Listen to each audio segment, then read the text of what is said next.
it off. I'm Pat Turner, representing the Historical Commission in the Town Hall. This is September, no. October 23rd. You got it. You got it. Give me a calendar. You got it bracketed. October 23rd. This is just a test anyway. Okay, Mr. Murphy, would you just say a couple of words? Good morning. And I'm with my friend Gert Henley. Oh. Good morning. I'll give you my neighbor, Jake Frost. Not for us. Jake. Jake is that. Oh, Jack. My father called me. I thought you said Jake. My father was named for us. See, I was a junior and so another problem. Yeah, that's where it started. Okay. Now, is that Now, okay? we're just gonna, let's just want to see if we can hear ourselves, okay? Whoops, I have to stop the line. I'll push the erase. I need my husband over here as an engineer to run it. But, we'll see if it comes through. Saw your husband in the store the other day. Saw your husband the other day. You did? Yeah, and you drove over to Walmart. Yes, anyway. Okay, Mr. Murphy, just say a couple of words. Good morning. And I'm with my friend Gert Deverell. Good morning. I'll give you my neighbor, Jake Frost. Then I said Jake, I thought you said Jake.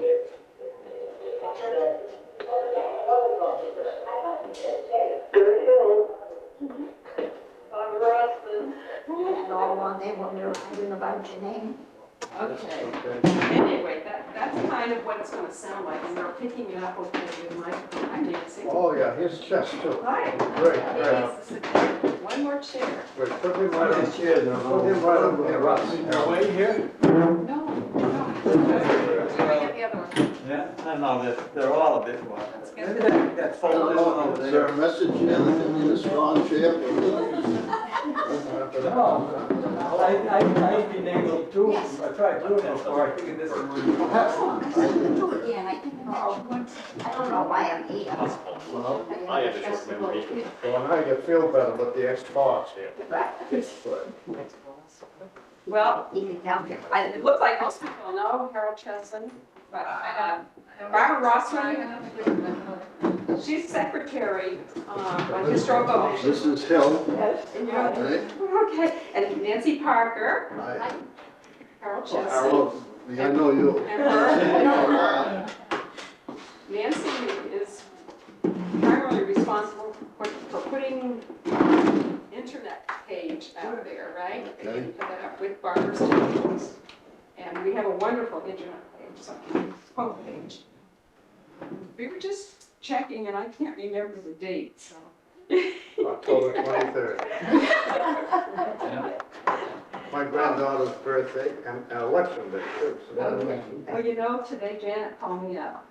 yeah, she did about the fishbowl. I had his granddaughter babysit my fish when we were on vacation. Now she wants one. Baby feed them, huh?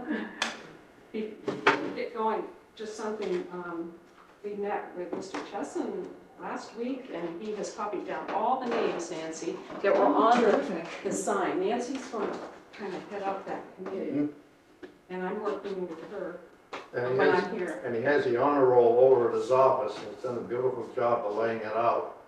That's great. Oh, great. And he has volunteered to put it together for us, If right? anybody feels it's worth putting together, I'd be willing to put it together, but it's kind of tough shape. It isn't such a- Maybe we can come up with an idea of some other way of, Well, Yeah. I don't know really how to put it. I'll probably put it together. I know, we could put it on one of these walls, we could maybe use it in the great What holidays. is it? It's the original honor roll. Let me, is it on, What? on what? It's a women's book. Bulletin Yeah, board. back in 1944, I think, if I remember correctly. Was it great or just painted on? Just painted. can you Little read all the strips. names? Big pardon? Can you read all the Oh, names? yes, the names are very legible. All the names? They're not all spelled correctly. I know. Yeah, You copied them the way they were spelled. Copy them the way they were on the honor roll. And, did we just decide they were all residents of West Brookfield when they enlisted, or? Oh, I don't think we were judging Dory on that one. No, I don't think so. There was a lot of them Well, there were more on Miss Wilbur's list yeah, right. that we questioned than on the honor roll. Grace Wilbur was an old Well, that was my resident. school teacher. Sure. Oh, well, we'll have to talk about her. No, if there was if this was a And what draft, she did to me one day. and the draft board was here for several towns, they might have listed it. One, Well- Braintree or something like that, I don't know whether. Gotta be some records somewhere in this world, and I just wondered if, I was gonna go to the library, they must have Yeah, they have all upstairs. the town reports for one thing. I think Right. somewhere along the line they listed. And then Ruth Brady kept a lot of records, but nobody seems to know where they are. I asked Everett Allen, and he said they were up in the library, but nobody seems to know about Ruth Brady's records. I'll mention it though. Remember she raised Eddie Cook? Well, right, right, she did. Maybe I can get hold of him. That's all the town reports, so I can check it. Yeah. Yeah, but there's a cook up here too that's married to the fruit girls. Sometimes The the other small towns, Yeah, right. they have a local draft board, will go through that. And Mark John wants us to add his name, he will help us from the library. Who? Mark Jordan. He's the new librarian's husband, Yeah, and he's on the board for the library, so he might know some more about the library records that we can talk to Lisa. yeah, okay.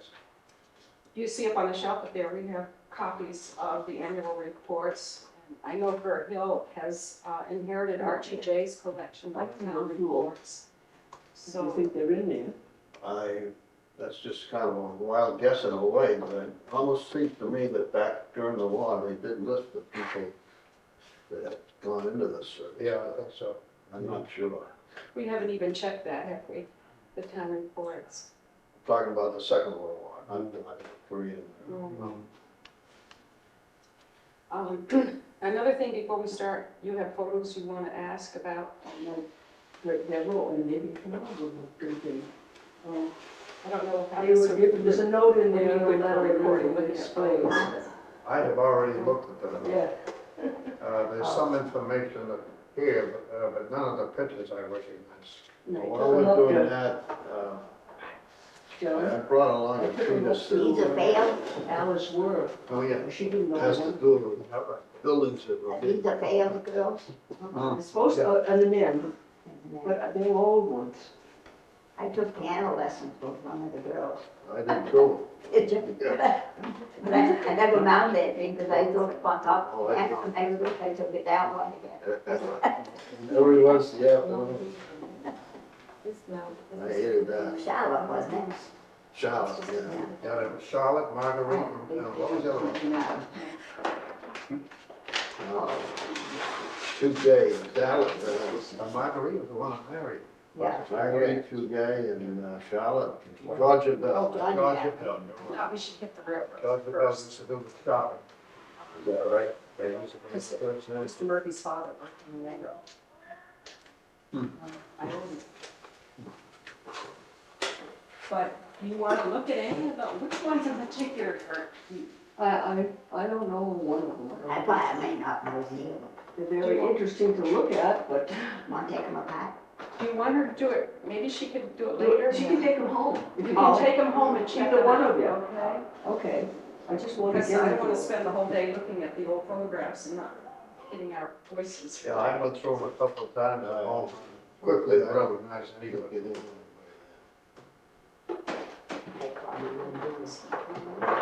You can take them home, take your time. Don't rewind it. That was full of stuff on it. Oh, Most of them are hours before you. yeah, I hope so. I think you're recording. I don't have to look like a 18. I never heard you play the piano well. You bet your life you did. Neither did anybody else.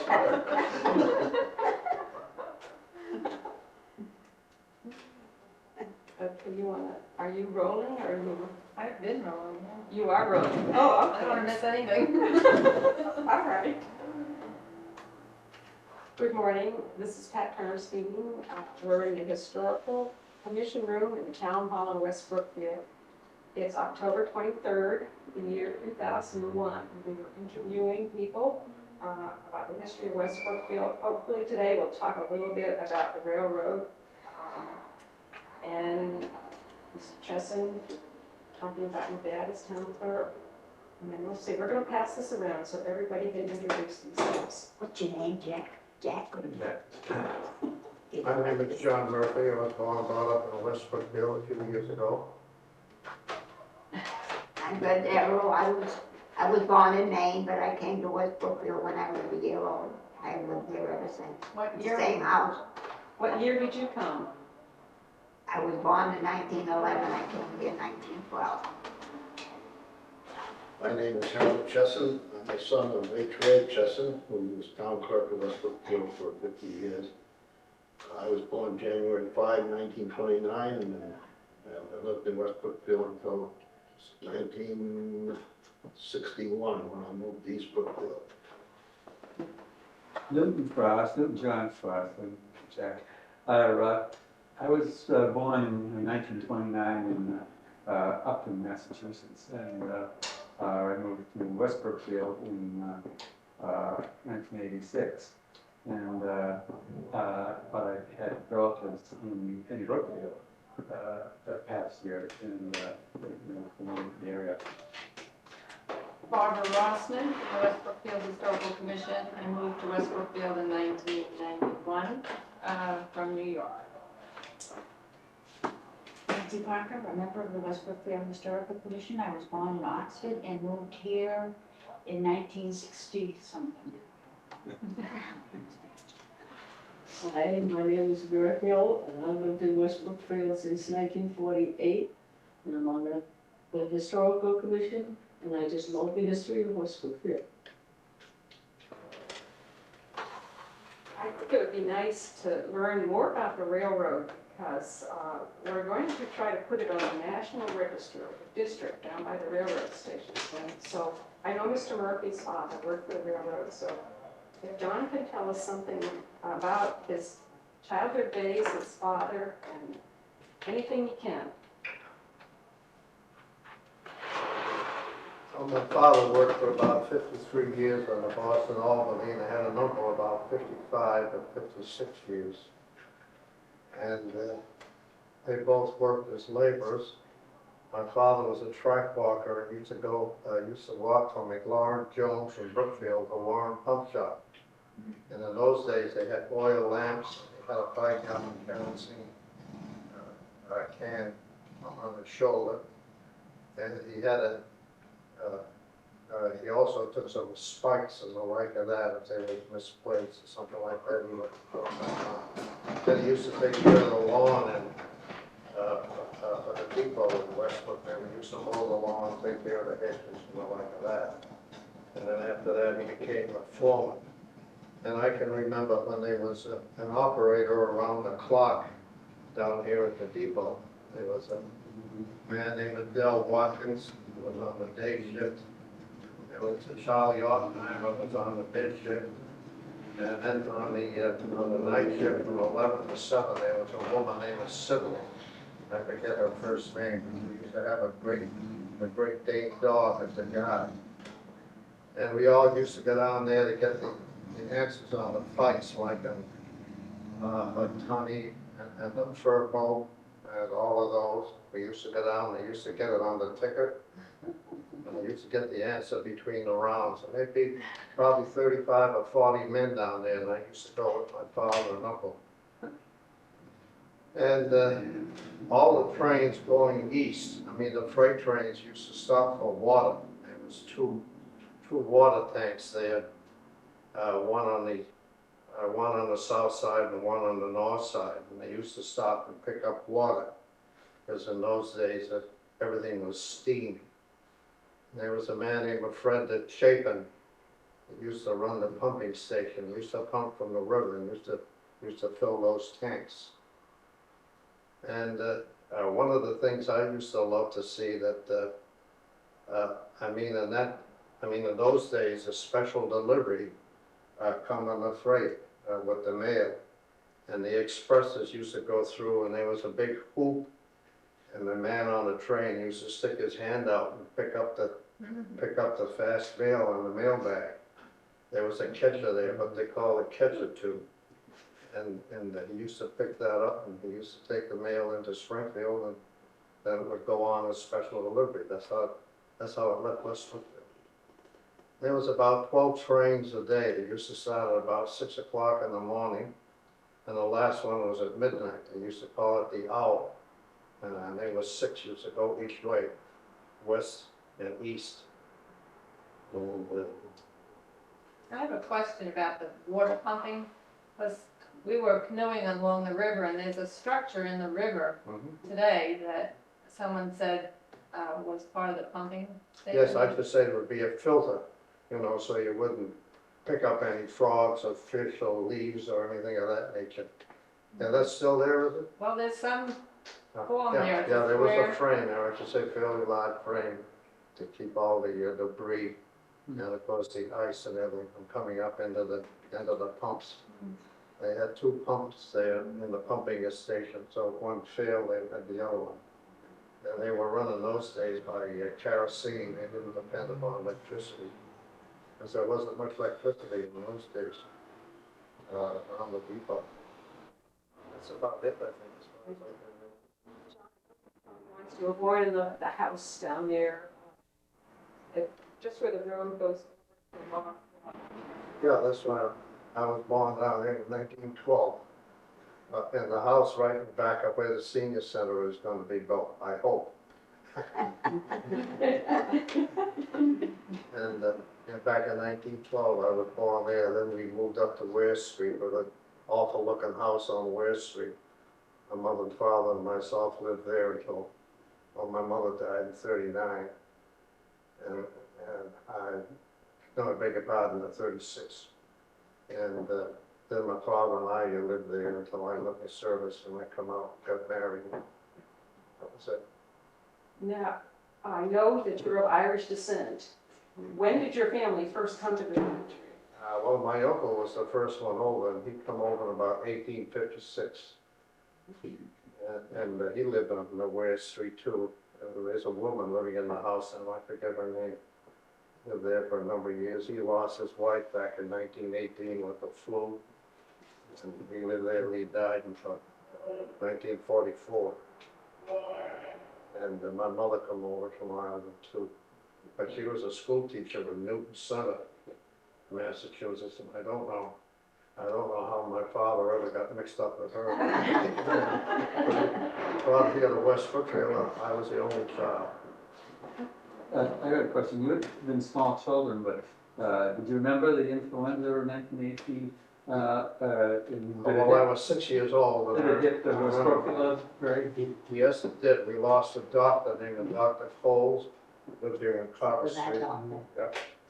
And then there was my aunt, and there was several people. I should say there was at least 8 or 10 people that died of the flu in West Brookfield. There was 20 million people worldwide died of it. So, you know, I remember hearing, my parents say that, that quite a few, Yeah, we had this Dr. Coles, and he was a real nice doctor. Street for you now. What's that? You live out with the Yeah, right zero. across the street from his house. I don't know, my father and mother always went with the Irish, and they went to a Dr. Dalton in Warren. I remember him. And there was several doctors in town here. There's Dr. Ike was one of the nicest doctors we ever had. Dr. Carlton.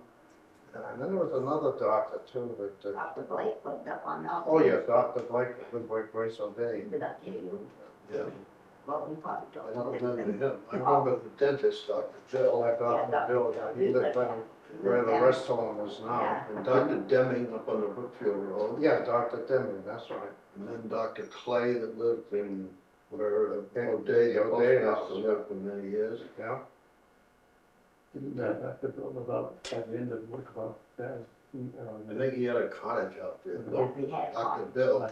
Yeah, Dr. Bill had They had a a club out Somebody there. pointed that out, so it's his. Yeah, there was him and Minor Wood, they had a, Yeah, they had a club out there, yeah. didn't they? Clubhouse. Used to do a little fishing. Right. Yeah. I think Dr. Clay. Off of the road a little way it was. Yeah, that's right. I think Dr. Clay did quite a lot of fishing too. Yeah, right. That's good. Well, wasn't he found dead up in the, Committed suicide. committed suicide in your day house, way up in the attic, he was there for several days before it was down. Going down in the closet and himself. Getting back to the railroad. Remember what year that was, any idea? I'm gonna say it was the late 40s, early Yeah. 50s. Yeah, I should say the late. Yeah, I was still in town and I went into service in 1950, so I think it was before then. Yeah, right. Yeah, no days, water right after that. I'm gonna get back to the railroad and then we'll finish up on that, but, the rest, you two must have known something about the railroad station, you weren't here. Did you ever go to the railroad station, Gert? I think I went to Meriden, Connecticut. My brother moved to Meriden. I think I went on the train once or twice to go down there to see him. And I thought I went on the trolley car to where, and I don't remember whether the trolley car was here then or not. Yeah, that's right, they were.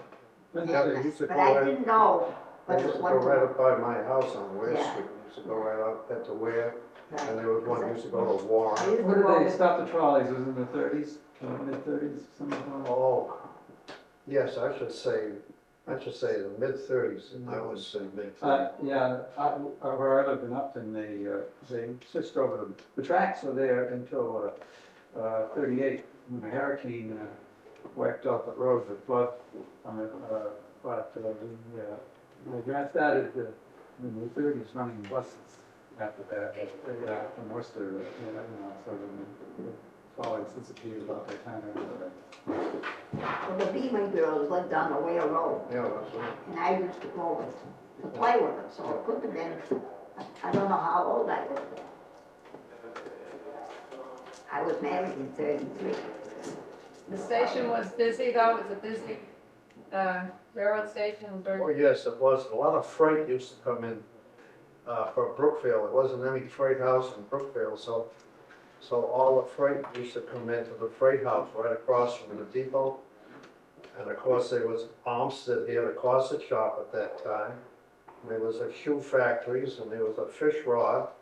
There was a lot of business in West Brookfield at that I have time. a question related to that. I happen to have a copy of the WPA history of Massachusetts during the Depression. They put some writers and artists to work writing it. And there's a little history of every town in the state. And under West Brookfield, they mentioned the yeast manufacturing business. And Yeast? Yeast, and I have an idea that was on Wickabog Valley Road. No.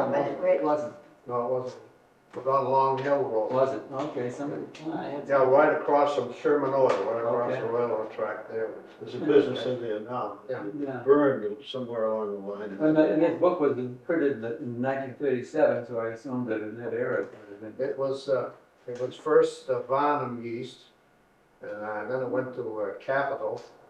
And that was Newton Prouty that had it. Yeah, Newton County, and then it went to Federal Yeast after that. That was, And then it was sold to Federal Yeast to be, by Kitzmeier. a man named Kitzmeier was the chemist. Well, I remember about the railroad 2 or 3 things. One was when I was maybe 12 or 13 years old, I worked for Webster Kendrick, who sold newspapers in a little store. I think maybe the post office was in the The same post zone. office was in the same, he was postmaster He was the too. postmaster. He was the postmaster, but by the time I got into the act, I think Ed O'Day was the postmaster. Yeah, Yeah, right. And there was a man named Leon Adams that used to go down to the railroad station and pick up the mail and bring it up to the post office and bring the Boston and the New York papers up. I just worked for Mr. Kendrick like on a Saturday afternoon, because he liked to go to Springfield and watch the football games. He was a widower by that time. And the other thing I remember, I do remember, is John mentioned the watering station for the steam engines.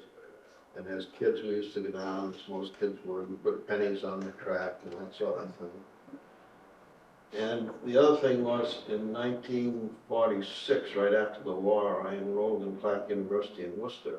I used to take what they called the milk train, That's right. which left West Brookfield at 6:30 in the morning, and meant just what they called it. The farmers would bring their milk down at 6:30, and it would stop at every town between here and Worcester, and get into Union Station in Worcester just in time for me to catch the bus out to Clark and make an 8 o'clock class, which kids today would faint if they had an 8 o'clock class.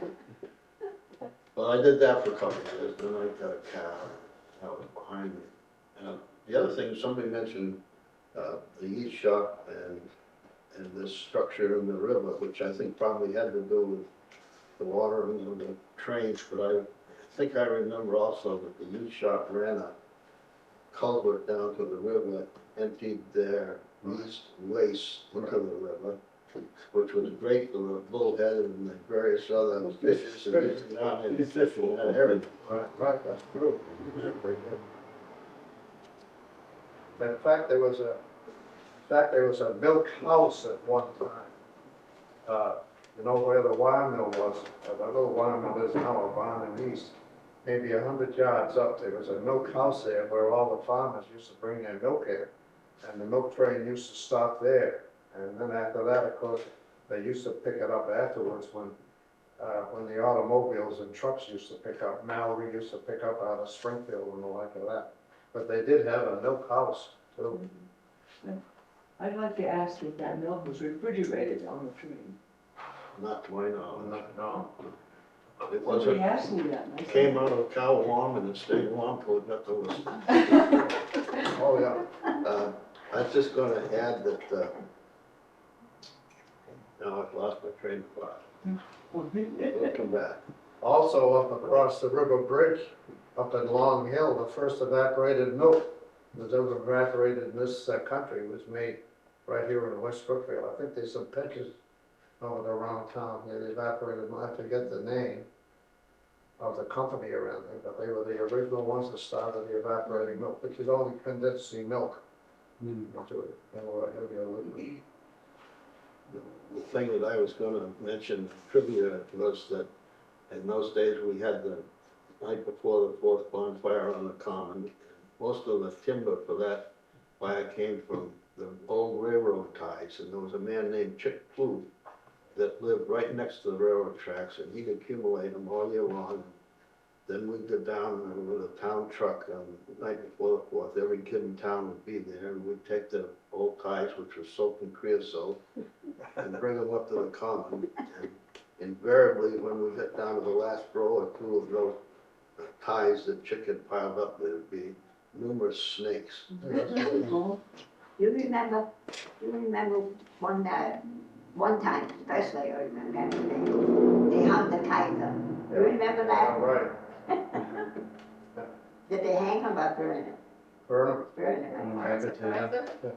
They burned the Kaiser? That must have been, it must have been when you were children, wouldn't it? But that been probably right after the, It was after the band concert, they did no, it. but I mean after the First World War Oh. I struck in that era. Yeah, I had I remember that, I never forgot that. No, I had an awful lot of fun at Halloween. I used to go around tipping up outhouses, tipping them over. My uncle was in one of them. Blacksmith, Could be Mr. Perry? yeah. Okay, that must be, Mr. Perry. Yeah, Mr. Perry, the blacksmith. he had it. Outhouse, yeah, Yeah, they that's probably took it one day. yeah. Halloween, he was in it. in 1928, wasn't it, where they had the bonfire at the crossroads there, why, I think it was the 4th of July one, there was a riot, you know. That was right here between the town hall and the library. Between here, I guess the police and the state police had a little disagreement over something. Yeah, they lost all their tires that night on their motorcycle. Indian motorcycle. And then they arrested a fellow named Richards, remember? Remember Harold Richards? He was arrested right here on the library steps. I was right next to him, I was very lucky. Made a dash. Well, this is secondhand information, but I remember being told that there was a big burly state policeman, I think his name was Desmond.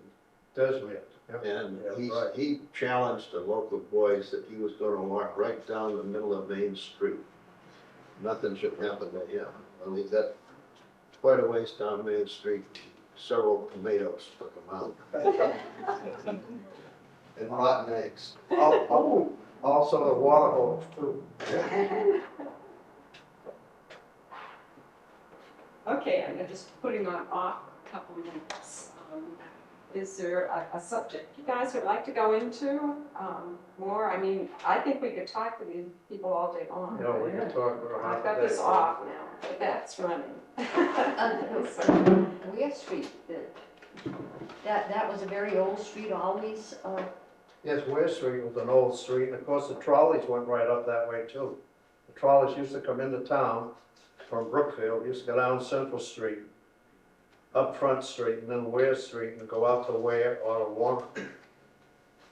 Did any of They the, turned a corner right out here. Yes, that's right in the corner. I had the nasty habit of playing right in the middle of the tracks. And there was a man named Lafreniere, you remember the Lafreniere family over in Warren? And he used to, on the railroad. And he used to have to stop the trolley car, put me back over in the lawn. Next trip, he'd have to do the same thing. And of course, I got spanked in between. Well, I can remember the tracks themselves still being here into the 40s. I don't know whether there's tracks under this hot top right now. It could be. A lot of them disappeared during They World were- War we had II because of the, scrap. But that's one. did any of the train company employees live on Ware Street or in that area? You mean the Any the employees? railroad people? Yeah, Well, my father and my uncle did. Then there was a man named McConn's too that run the pumping station before Chapin, and he lived where Davis the plumber lives now. Yeah, there was 2 or 3 lived right on West Street. I'd like to go back to the Coles. Dr. Coles was mentioned earlier, and his widow lived in that house when I was a child. She made the most wonderful donuts that anybody ever made. That's right. That's But true. as widows did in those days, she had to get by, and she took in boarders and so forth, one of whom was a man named Gene Cronin, who ran the mail in the rural districts, RFD. And of course, we had some pretty bad blizzards in those days and didn't have the equipment to handle the roads, so he would deliver the mail in a sleigh. So he kept the horse in Mrs. Cole's barn in the sleigh. And when the weather demanded it, he'd run the mail in his sleigh, and I remember one day he took me along for a ride. And that was one of the coldest days of my life. I used to peddle milk. Remember Ella Bruce? Oh, yeah. I used to peddle milk for her when I was a kid. 5 cents a week, I think. But I rode on the sleigh. Well, I mowed lawns for 35 cents. I had about 8 or 10 lawns. That's the way I got a bicycle, like that. I spend money to go to the movies here at the town hall. Yeah. 35 cents to go to the movies. I remember How much would the bicycle cost in those days?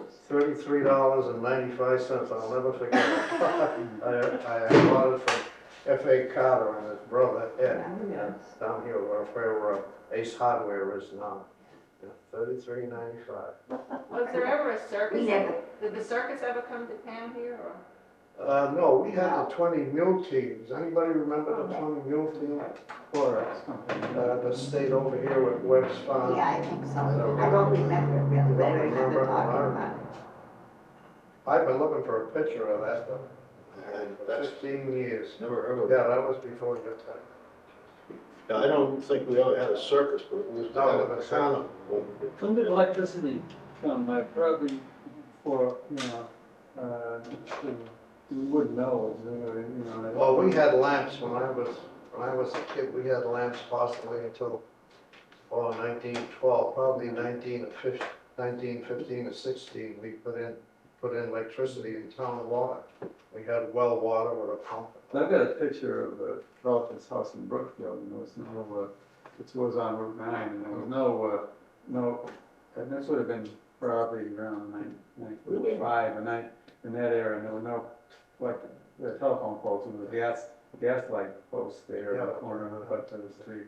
Well, there was a man named Mulvey. We had gas lights in West Brookfield. There's a man named Mulvey lived on Winter Street. He used to go around every night, put the gas lights on, come around in the morning and put them off. George was your best friend, wasn't What's that? he? George was your Yeah, best friend. George, yeah, so we were all the boys and everything together. Any relation to Loretta? Yes, Laura, Her yeah, father? her father. What kind of activities went on in the Great Hall? Well, we played basketball. They had a couple of stoves here, pot-belly stoves, and they'd heat it up a little bit, and then they'd push them over in the corner, and we had basketball. We had missile shows that were really out of this world. We had a lot of talent around here. Brady put a lot of those. Yeah, that's right, and we had the fireman's ball. Fireman's ball. It was very, very good. That was a big affair. Was the Grange still Now, the Grange was over across the street in his building. okay, and then that, I was very active. Yeah, and they used to, every Friday night, maybe during the Second World War and shortly thereafter, they'd have square dances on every Friday night. And then there was And they had roller skating. roller skating over there too. And people would, especially the farm boys, would come from miles around for those square dances, and that was quite a social. I used to dance with the punter. He always asked me for the two-step. Is that right? It's quite a dancer right here. Was the ice skating rink in the tavern or in the Grange? In the Yeah, tavern. The tavern. In the tavern. And the building was moved there, the Grange Hall was moved there, The rear portion of the it, rear portion of your building. wasn't that correct? Yeah, the back part was a stable. It was owned by a man named Jake Putnam, right in the back of the house next to the bank over here. And they moved that to stable over there. Well, I should say it was in the 30s. I don't remember it, but I've seen pictures. I think I was still manager of the First National where the restaurant is now. At the time they moved. It must have been on Main Street for about, 5 or 6 weeks. A man named Sam Fountain moved it and had it up on rollers, on blocks and rollers, and then they had a horse. He used to go around and they'd wind it and probably move it 6 or 8 feet or maybe more than that, and then they'd have to move the rollers and the blocks and everything up front and then move it again. That guy was a pretty clever guy. And I He think, put the wall up here at Pine Grove Cemetery too, and he did that. I think that, that building was moved where the Catholic rectory now stands. That was a vacant lot. Yeah, right. They moved it out onto Milk Street and then up onto Main Street and up. Right. Of course, that gasoline station wasn't there. No, it wasn't there at that time either. seeing that the center was on kind of a level plane, I imagine they could move these houses around. A lot of the towns of Philly and, it wouldn't have been, they could move houses, but apparently a lot of houses. Well, we had a number of grocery stores in this town too. There must have been 6 or 7 when I was a kid. There was the First National, and there was Gimper up where at Davy Side. Remember at Davy Side, the father had a brick shop? Wheeler's right over here where the dairy mart is. Yeah. Wheeler, And then there was Wheeler. Then there was Bushy in the meat department. And then there was A.H. Phillips where the post office is now. Then there was Waldo's Market. Before that it was Mara and Quitcomb. Yeah. Remember that? I mean, down at that little, Yeah, the underneath basement yeah, right, apartment there. right. Then there was a man named Potman that had a store Yeah. right next to Bristol's drugstore Yeah. for a while. Well, I had that first, and I was too easy on credit. I had to go out of business, to be very honest about it. I knew everybody in West Brookfield. I come in and asked for something, well, I gave it to them. Finally, I had my money on credit. Then there was a man named Newt Roden that ran it for a while. Newt Roden was after me in the First National. Was this during the Depression years? Yeah, 1931, I took over that right out of high school. Then they had a hat shop over here, then they were Blanche Bisnall and And Yeah. Tara's sister, Yeah, there was a haberdasher.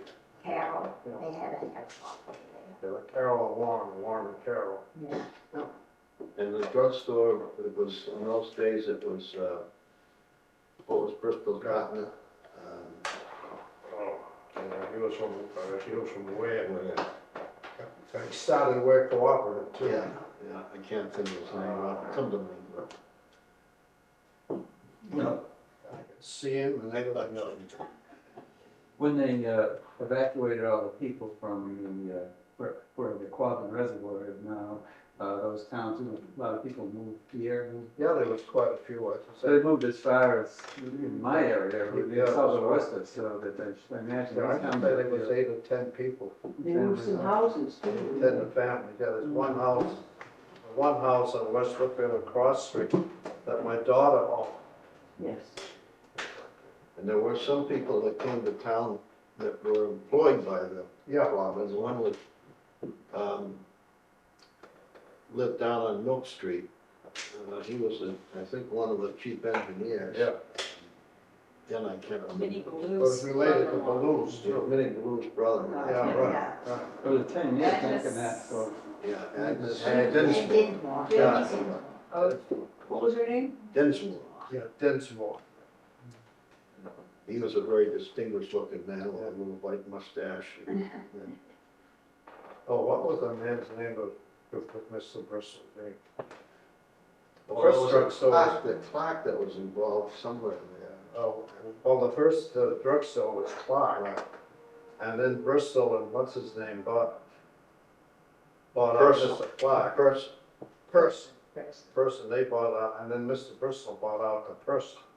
And that's where I live now, in the old Clark. You know, as a pharmacist. And he built that house. Is that right? I didn't know. Was that the persons that went to Ware? He was from there. Oh, from, He started the some of bank. them had a drugstore over there. Yeah, he had a drugstore, that's where he started, where cooperative, in the back room of the drugstore. And it got so large that they had their own building. Well, they got a nice little business. And they used to have a, call it a branch if you want, but they used to do business for the Ware Co-op out of the Bristol's drugstore. Yeah, right. And Bristol had one of the few hard liquor licenses that any drugstore had, I think. It was grandfathered. or Yeah, there was whatever. only about 5 or 6 in the state that were grandfathered, where you were supposed to go in and sign a book, a prescription. Yeah. If you went in for a pint of booze or something, you were supposed to sign up in those things. But And I remember that in those days, with the town, there was local auction for liquor licenses. And every town had to vote every year or two as to whether or not they were gonna allow liquor to be sold in town. And sometimes it was a pretty close vote. Mr. Bristol would be very worried. that's right. And there was a practical joker by the name of Jack Donovan, who was A local undertaker in Bob. he was one of the men that counted the ballots. He'd come over and tell Bristol, oh, Bert, it's awful close. And Bristol would get out his nickels and go to the pay telephone and call all his friends and say, get down here and vote. Again. Yeah. There's a chew on that cigar. Yeah. John, some of these people don't know that you might be related to the Bristols. Yeah. Yes, I married their daughter, Bertha Bristol, back in 1947. I attended the wedding. I attended the wedding and it was the social event of the year. A beautiful day too. Oh, yeah. And there was plenty of booze, I guess. I won't mention any names, but there was one pillar of the Methodist church that attended, and it might have been the first time he'd ever tasted champagne, but somebody gave him some champagne, and I remember he smacked his lips and said, that's pretty good. Yeah, there was a couple of old maids that lived up the street from me too, a couple of houses up. I guess that was the first time they ever had the champagne too.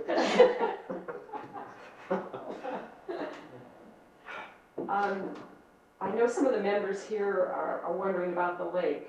I'm sure that you must have enjoyed it as young people living in the town, having this beautiful lake here for activities. What do you remember about the lake, and did you go swimming there? We went swimming there. There was 10 of us kids. So we all had to have somebody go with us. Every time we went, we could go along. But there was 10 of us. There's 10 of you. Did you go where it is now? Right, right. And then we used to skate. We used to skate the whole lake. That's right. In the winter, we'd go all over the whole lake. And remember when they made ice down there, they had the ice Right. house? Yeah. I was gonna ask that, I should think it would be a good lake because it was shallow and there was ice would freeze quickly, you know. Today, I would never let a kid go. When you asked, is it the same place? Well, that place, which we would now call the public beach, was just a sandbar. Yeah, that's yeah, right, it yeah. was. The beach itself was On the over other side. a little ways over away from there, where there are some cottages now, I think, but that was the main swimming beach. Yeah. But we'd spend all day, all summer down swimming, and in the wintertime, we'd be down there every day unless the ice wasn't any good. They'd have a bonfire Have at a night, bonfire at night, and cook hot dogs and marshmallows and stuff like that. and then sneak up in the pines. You don't have to speak for yourself. Were you there when they started the boat club? Well, I remember the whole. well, we weren't, was never a member, but that area called the Pines was devoid of any, Yeah. cottages or houses in those There days. was just one little cottage. A little cottage, but people did go up there in tents in the summertime. Yeah, A man named Mason owned it, and he, in fact, used it as a pasture. that's right. But the boat club started, I think, right after the Second World War, and this man, Mason, was one of the founders, and Palmer Carroll, I think, was another. And then there were numerous summer people Yeah, around the lake. around the lake, but it was very active for several years. They'd have a regatta towards the end of the summer, and they'd have motorboat races in different classes. Chris crafts were a big thing in those days, and they'd have sailboat races, and then they started a water ski club. Lexington Canal was very active, and They just passed away. just That's passed a away. very short time ago. I have to be in the polls. We'll turn it on. Well, thanks for coming, Bert. Okay. And we'll get the photos back to you, okay? Well, if she took the tail, Okay. Yeah. that would be great. I appreciate it. Go Where ahead. can I bring them? Pardon? Where can I bring them to give them back? I'll give you a call. Okay. And if you, Mr. Chester, if you'd like to look at them. I'll glance out. Okay. They're pretty early photos. Yeah. We have people inquiring about Civil War and the GARs that were formed with our website that we have. Nancy's putting on, she wants me to record this.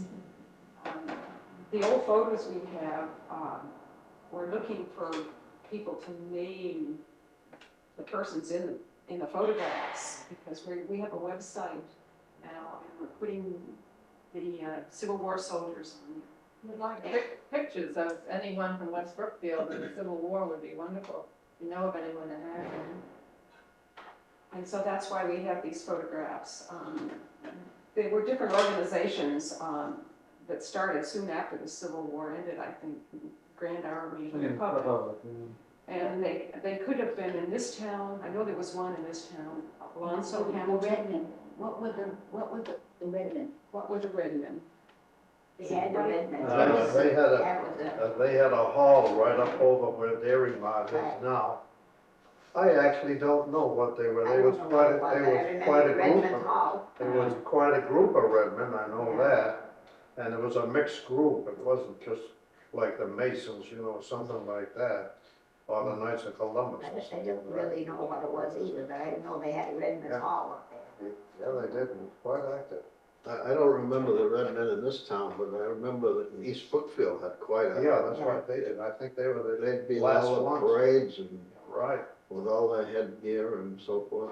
Maybe they were a function type of, in other words, like what are the ones that do the Burns Institute or something? The Shriners? The Shriners, yeah. Yeah. They may have had a civil, thing that they, I don't remember. together for, I'm not sure. No, it was a Redmond's Hall, and there was apartments on the other side of the block. Then there was a barber shop, of course, and Dr. Bill's office was upstairs. And then in the back, we had the Black Hawk Club. Remember? I don't remember the Blackhawks, but I remember they had a, let's call it a veterans club. Right after the war, the boys all were collecting what they call the 5220 club. Yeah, that's right. It's meant you could collect $20 in unemployment insurance, if you will, for 52 weeks. Yeah, for 52 weeks. Many of them took advantage of it, and they'd go up and play cards and bet on the horses. Yeah, right. Every once in a while, the state police would come and things would quiet down for a week or two, but then it'd be right back at it again.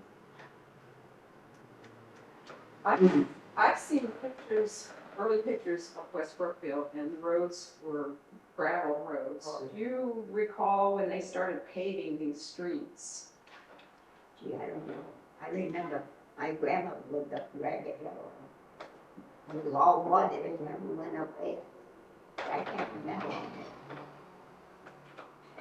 When I was a kid, the only one I can remember was Main Street and Central Street. It was hardtop. I mean, Ware Street wasn't. All the doctors, they had a horse and a sleigh or a wagon or something in the winter, and an automobile in the summer. I should say possibly it was right after World War I that they started the hardtop and the rest of the streets in West. They first oiled them. They didn't hardtop them. They used to put on some gravel and roll it, and then they would oil them. I have a picture of Route 9 going through the center of Brookfield, and it wasn't paved. This is about 1910, 1911. Yeah, but you could see the trolley car going right. You got the trolley cars. Brookfield. Yeah, but I mean, it wasn't paved. Oh, it wasn't paved. You remember the old hearse house where they had the hearse? Yeah, that's right. It's down the foot of the cemetery hill where where the kids slide. There was a hearse house there. Yes, there. And they had horses.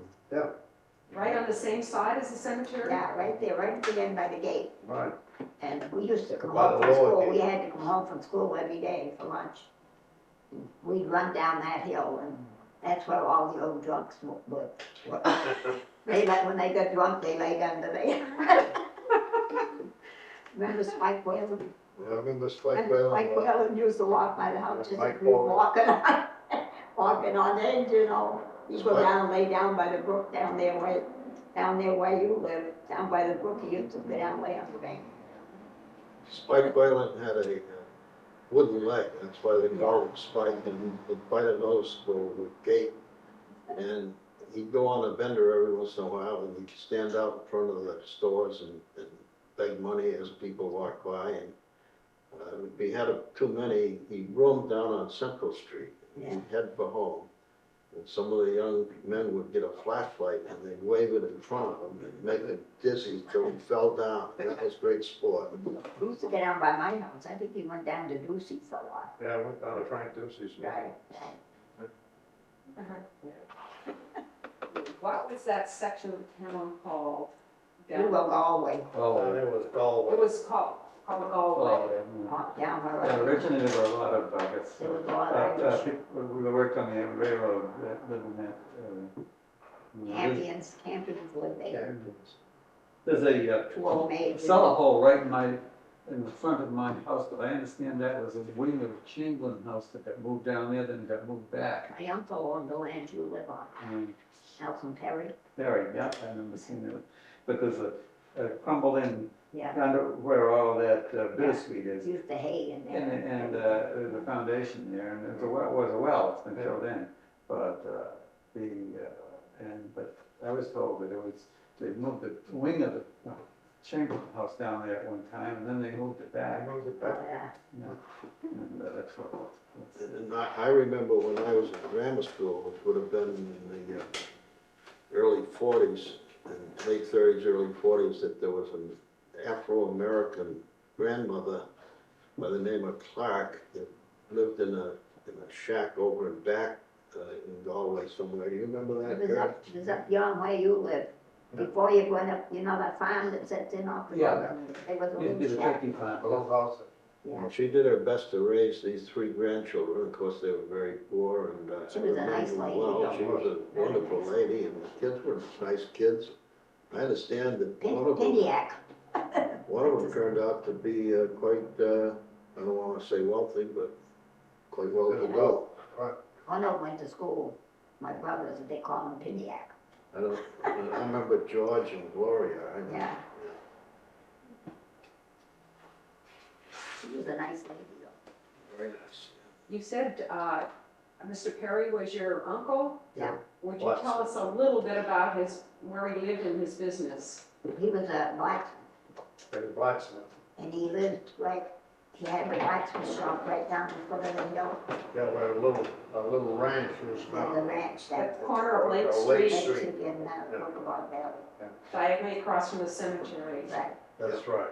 And he did his business right right. there? Yeah, but he didn't live there. He lived He down the lived street. further down the road beyond me. Yeah. Oh, he did, that was just his shop? That was just a shop. Oh, You wouldn't recognize the shop in that house now. No, it's No, not. no, the house burned down. I'll never forget, he used to come in the First National store. I was manager. And he had a pocketbook that was about that long, leather pocketbook. Didn't open it much, did it? Well, he didn't open it much, and it took him about 20 minutes to pay me for the groceries. Yo, boy, he was tight. I'll tight. never forget that. He didn't want to spend no money. No. And I remember, at least I think it was his wife Lottie.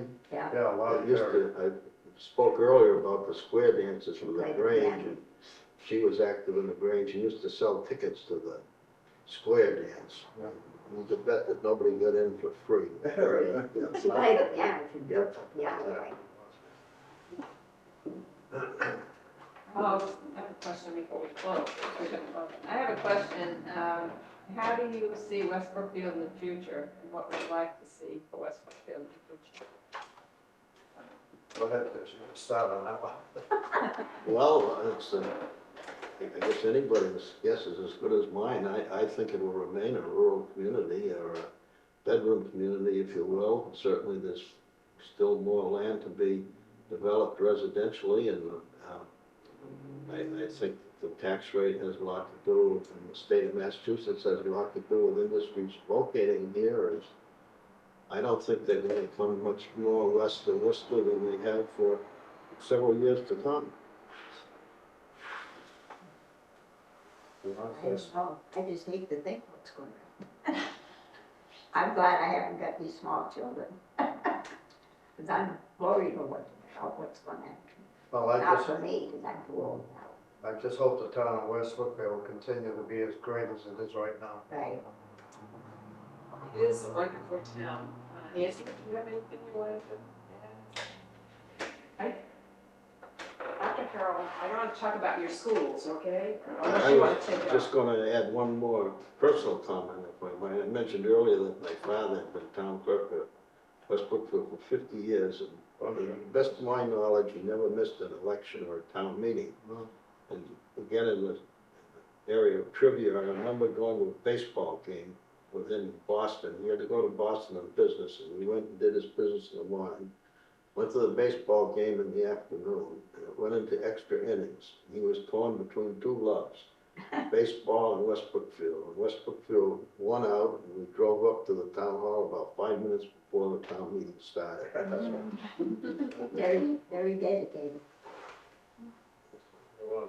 My brother was with him for a while. We're running out of time, but I just wanted to ask you about where you went to school and who your school teachers are that you remember. John, we'll start with you. Well, I started down here on Mill Street where Mrs. Frew lives right now. That was the schoolhouse. And I had a Miss White, Alice White. Alice White, that was the owner of Salem Cross at one time. And I had a bad habit of getting hungry in the middle of the morning, so I used to raise my finger and go to the bathroom and go home. And I'd have a bite to eat. My mother used to spank me first, but then she'd give me a glass of milk or something to eat, and I'd come back. I'd be spanked by Alice White again. And then after that, there was a school teacher named Higgins, Miss Higgins, that went with Frank McGreevy. And then there was she was a We redhead. had a wheelboat, wasn't it? I didn't have. Wilbur was down there, wasn't she? I think I had some. And, She lives over on the street you're on now. and then the other school was up where the bandstand is right now. And we had an annual day, and we had a visitor plant, and Miss Kelly, Miss Kelly was yeah, Miss Kelly was the she was principal. 50. Rosamond Benson. Yeah, that's Oh, right, yeah. Rosamond Benson. And we had a McIntyre that married a Murphy. Yeah, I don't Miss remember. McIntyre. You don't remember Miss McIntyre? That was about it. You remember Miss Fanning? Yeah, Oh, Something Miss that Fanny, married, yeah, that married Percy Percy Creed. Creed. Yeah, that's right, I forgot about her. she taught up Ragged Hill School. Yeah, and then she came down and taught in the Milk Street School. I Yeah, remember right. that. Yeah, and there was Evelyn Burnham, And who when, was up there to come down, yeah, married Charlie Burnham. I want to tell you what Alice White did to me. They had these big cards they could hold up in front of you, and you had to give the, I guess they were the numbers, add. Add, You had- subtraction, divide. You had to give the right answer. Well, I didn't give the answer she liked one day, and she had a whole stack of those. She threw them right in my face. Teacher can't do that today. They just not. well, no, and I can remember Annis LaPlante, who She was a strict teacher, but she was a good teacher. a very good She teacher. was rugged She too. was a big woman, and she had an 18-inch ruler that was about a half-inch That's thick. right. She wasn't a bit reluctant to use it. She wasn't worried about being taken to court That's right. or anything else. That's right. Good many kids went home with sore fingers and sore knuckles. We used to, if we knew we were gonna get the ruler, somebody said, wet your hands. Yeah. So we go out and get our hands all wet, because we knew we were gonna get the ruler. I don't know if that hurt more than it did not, but. Ann Roday was a pretty rough teacher too. I remember she got a hold of Bob Weir one day. She And couldn't move it. she took the shirt collar right off his shirt. And she walked up behind him and she just gave him the business.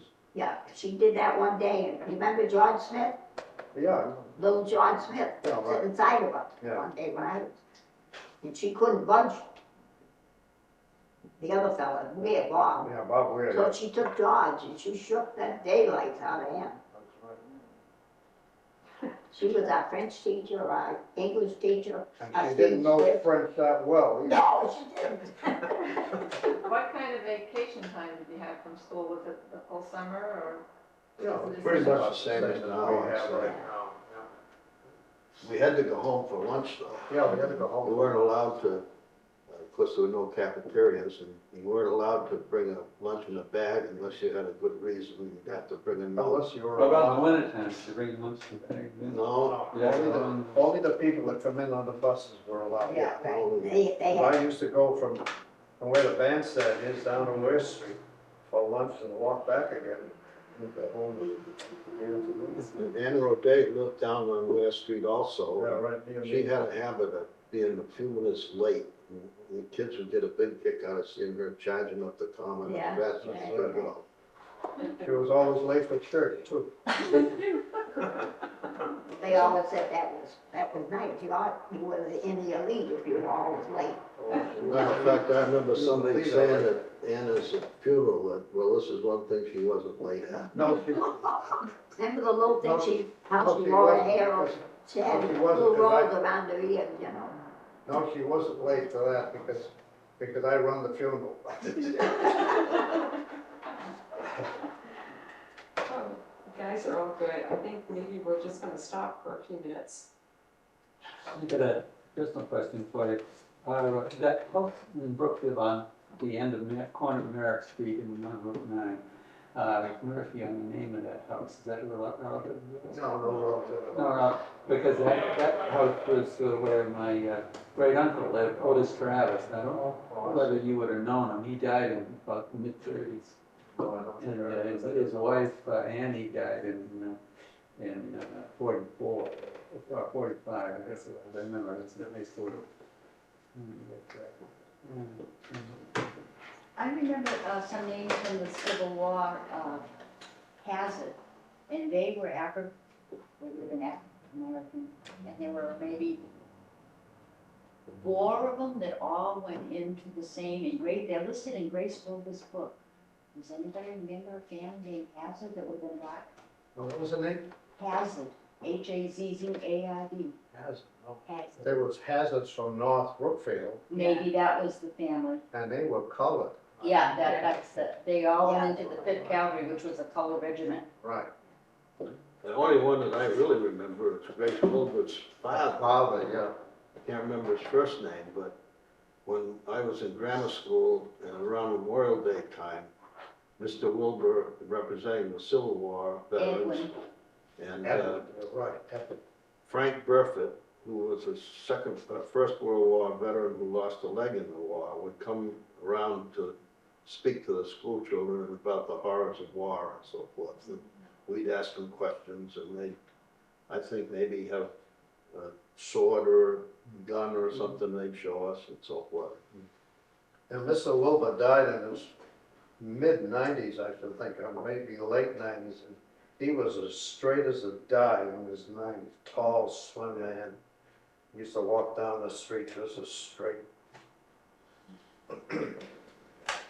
I think his picture may be in one of these boxes, I'm not Yeah, I sure. think so. Grace had a picture in her book too that she'd given to the library. That one that, on, right on the front there, I thought might be something, but I don't remember too much about that.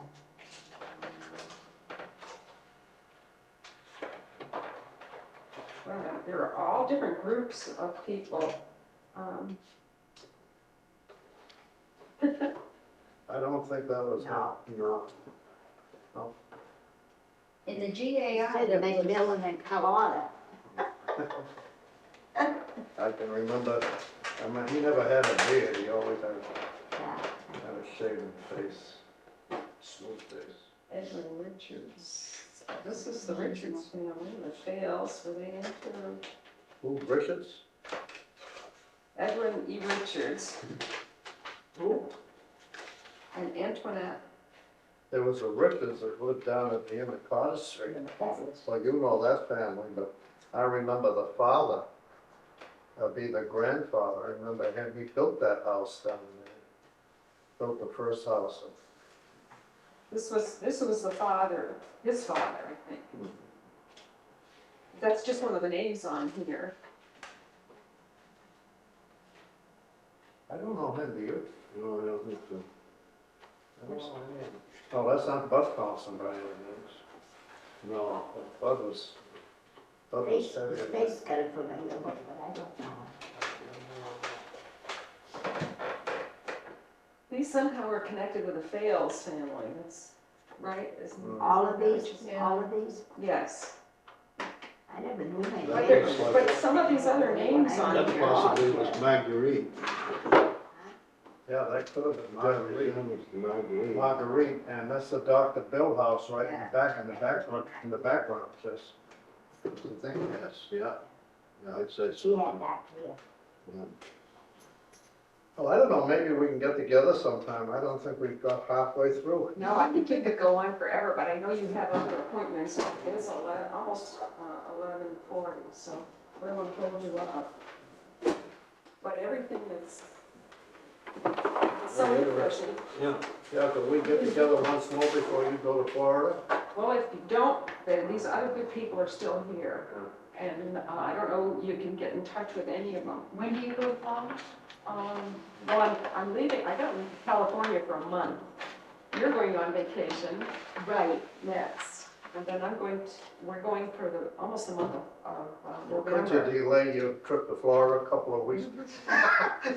And we hope it's no bad. I was waiting for an answer from Bert, he's been very quiet. I'm going to California for a month too. For a month? Good for you, good If I for can you. get up the courage to go on the plane. Oh, you better, We're gonna do it, so you can do it. you I better. got the tickets, but I made it. I'm not Safer sure. now than once before. Yeah, on the World War II. You might have to make, Did you want to start a meeting or? might have to make more John had stops, asked that's about- the only No, I Who's on the They committee? don't I want have that them big- here. big story. You have no idea how it We'll is. fill this out, but I won't be back until I can have one until like the beginning. She said to put Ron Marchessault as chairman right now, just to have a name on here if we fill us out, if you have the meeting before I come back. Who is on this? All right, we got Ron Marchessault, Michael Baramian, John Murphy, Bob Rutter, James Weir. James Weir. How do you spell Weir? W-E-R-R-E. He said he's a disabled vet. Spell his. And what is, they didn't put you on? No, Oh, I asked the Board of Selectmen too to put this man on, but I'm going I to don't be get my way with the Board of Selectmen. I'm going to be a friend to begin, you know, to be, at least to get them going. Okay, well, if they can do it. This is what, the veterans thing? For the What's new this? monument, yeah. These are all people that are being appointed, this is the War Memorial Committee right there. Yeah. They're veterans. Yes, all 5 of them. The only one I know is Bob Rutter. Bob Masterson. No, Yeah, Marshall. Michael DeRay, do we know this? Ron knew him. He was the one he spoke of when we come out of the town They live meeting up that on night. Hunt Road. That Michael. There's a geranium lives up on Hunt Road, isn't that? That's him. On Hunt Road. Was he on the school committee for a while? I don't I know. think I he's don't with, know. he might have been on the advisory board. Was he? Is he a school teacher? I don't know him at all. The only one I know is Ron and you. I was thinking that the Raymond was on the, seen his name on the board over there where they're building a new high school, or a name similar to He that. had a daughter that was a Yeah. wonderful basketball player, remember? But that was Ron Messerschalt's idea for him to be on, right? He was very emphatic about that man being on this committee. Was that? Ron Messerschalt wanted us to Ramey to be on the committee. He said he was he seemed very interested in the town meeting. Funny and interesting person for those meetings. Yeah, I'm thinking. Yeah, there were a lot of friends. But I- Everett Allen but wants I to be a think friend. So he told the selectmen he would be a friend of Bob. Yeah, well, we'll have Yeah, Chester yeah. too. And I'll have to be a friend because they're gonna need somebody to take notes in that to get going. I mean, they're gonna just have to, you know, to begin with. Now, is this man an older man by the name of Duranium? Is he an older man? I would say, no, not, you know, if he, Ron knew him very well, so I would say he's probably in that category. In his 50s? Yeah, and James, I think that James Weir, I talked to him on the phone, and he said, I think he's Vietnam too. So is Marchesault's Vietnam. Now, you were Korean, right?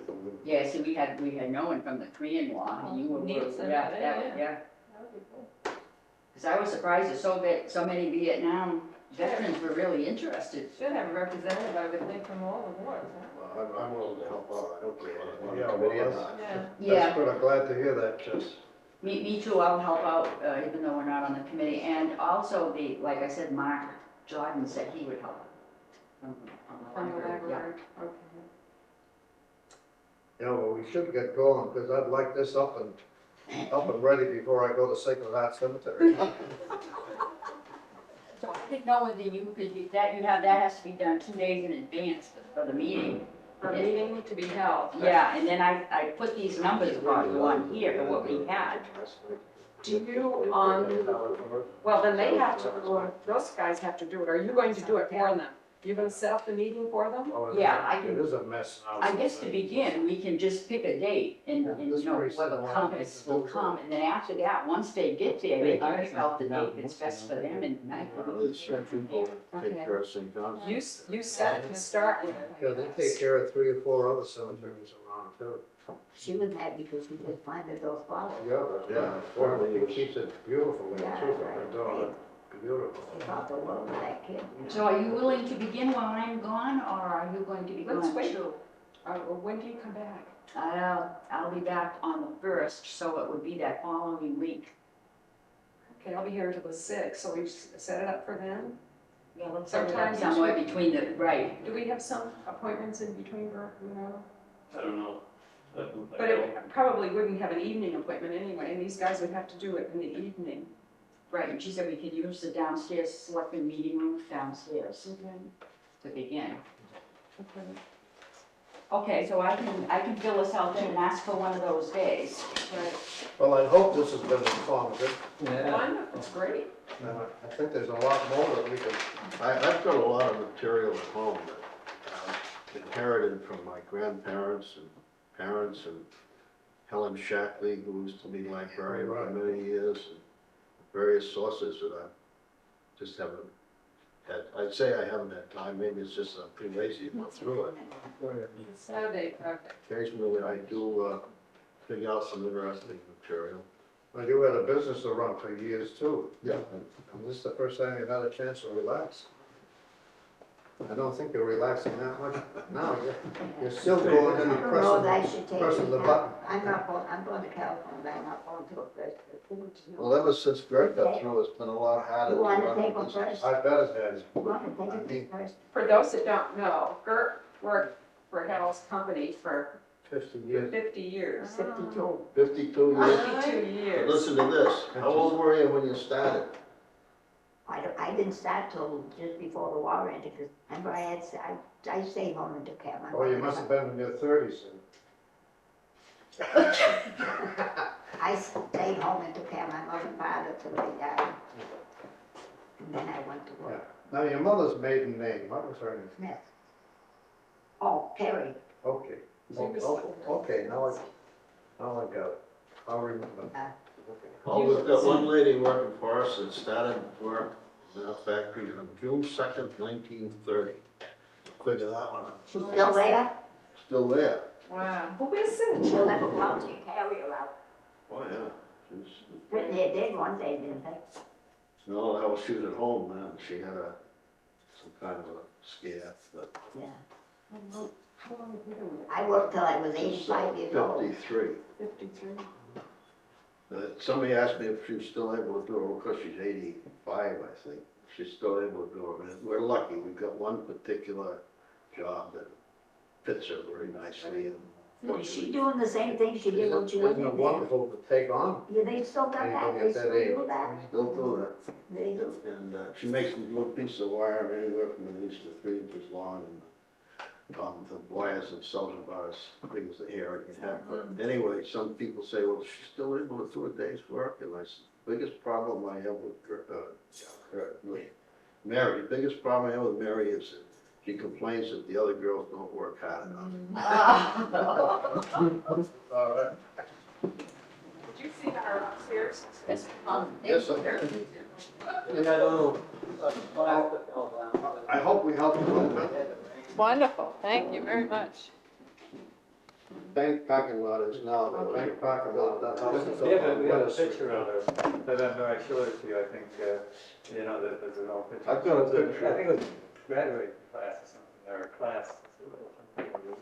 Group issue. But my aunt, Your aunt, yeah. maybe it might have been the chorus, Wait, I guess maybe that's what it was, of course. and I got a picture at home of this leather, we call it the leather shop. And the women inside it sitting there, and my grandfather, father, and so forth. And then during the war anyway, the women did it at home. Yeah. And I remember there was a Mrs. Churchill who lived down there where Archie J subsequently lived. All right. Her husband was tax collector for Where many the Cregan girl is now on West Street. Then there was a Mrs. Brigham that lived down here on Cottage Street. And it was my job to go around on my bicycle and take the raw materials, if you will, and pick up the finished goods and bring them back to my father. I didn't know anything about the leather shop. That's interesting. I can remember his grandfather, he wore those Stiffer collars, day and night, 7 days a week. Never saw him on the street without that thick. Yeah, I don't remember. He died when I was, what, 3 or 4, I guess. That was an awfully nice family. But I think I can remember, because sometimes you hear these things and then you think you're the one that remembers it. But I think that was the funeral, which in those days funerals were already at home. Yeah, that's right. And there was a man, undertaker was named Kingsley, where Spencer. That's right. A.E. Kingsley. They had, of course, it was a well-attended funeral, and apparently I chose that time to try out my mother's alarm clock. I went up and down the street.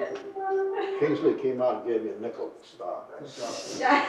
Just Tom. He was all right, he was one nice guy, yeah.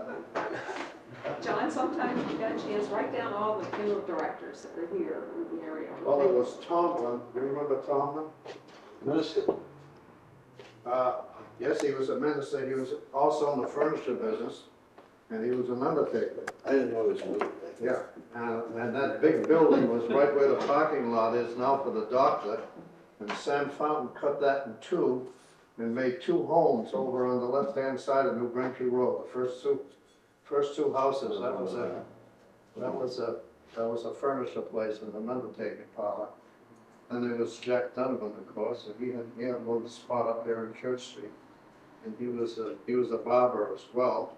John goes down so I can record it sometime, so you know. Tell him about the time you picked somebody up in Worcester of the blizzard.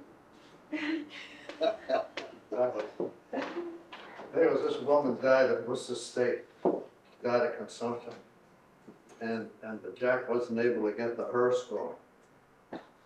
So Jack gave me a call and we went in and we picked her up.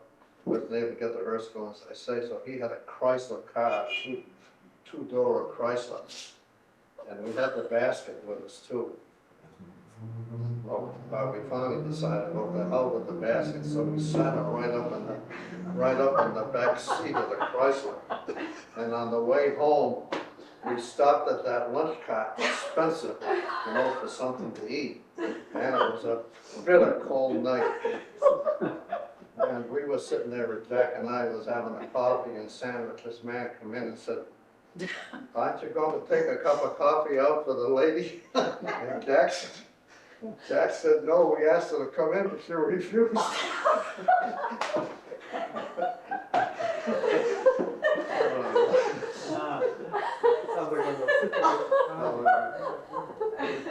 Then there wasn't anybody here for a while, under Herman Walker, you probably heard of him. Herman Walker. He had a funeral parlor in Warren, and he was a buddy with my father. Yeah. He came over and asked what he thought a funeral parlor would pay to put in West Brookfield. My father encouraged him to, and he, right down next to where the vet used to live, at the Foreign Cross and Main Street, the next house this way, Herman bought that and had a funeral parlor underneath there, and it went over pretty good. And so then he moved up where Madam is now, and I remember the night that it was against the law to leave a body in the house unattended. That's right. Herman was going somewhere. Came over and asked my father if my father would go over and stay there overnight. My father wouldn't do it. So I'm standing there with an dead body. No, I'll never forget too, before I went to service, I run the gas station right next to the restaurant. And I used to take care of Walker's a hearse and the like. One day I had it greased and everything else, and Mike Melvin come off a run from the Capitol East. And I said, "You want to take a little ride?" He said, "Sure." I said, "Get in the back." So he did. Then we went up around the common. Faith Donovan was going home, and I stopped and I waved to it. And then Mike was pretty faded, right? Yeah, makes it worse. More recordings, John. Yeah, we used to have a lot of fun. Guys, too much. Thanks, Harold.